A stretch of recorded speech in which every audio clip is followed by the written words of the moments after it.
Hey guys, welcome to part 2 of the captain's meeting. We're going to go over our outdoor soccer rules. Here comes the Jerseys will be provided by the intramural department, and you have to make sure that you're wearing a t-shirt at all times underneath the jersey. Please remember, no jewelry. That means earrings, bracelets, necklaces, all that stuff has to come off. If it has religious significance, you can talk to a supervisor before the game and they can give you the okay. If the jewelry is below the t-shirt line or pant line, that's your business, not ours. We just hope it doesn't get ripped out during it, so it's up to your discretion. Please, no metal cleats at any time. We had a bad injury a few years ago that had metal cleats in it, so please just take them out. This is intramurals. We're just out here playing for fun. As far as hats and headbands go, you can't wear hats if you're wearing a bandana. It can't have a hard knot in it, so the easiest thing to do is just not to wear them.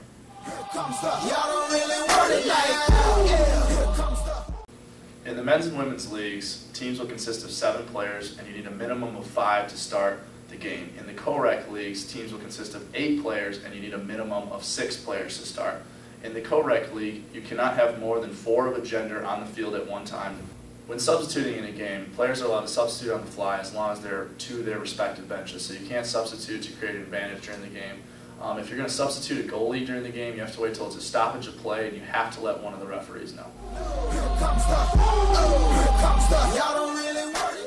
Games will consist of 2 20-minute halves with a little halftime break in between, and each team gets 1 timeout per half.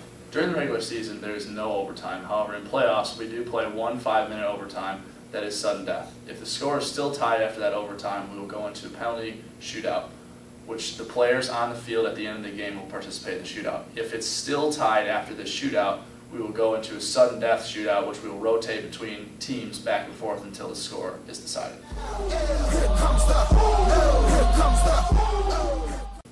During the game, if a player commits a major foul like tripping or slide tackling, it will result in a direct kick. If a player picks up a minor foul, which would be like obstructing another player, or a dangerous play, it will result in an indirect kick.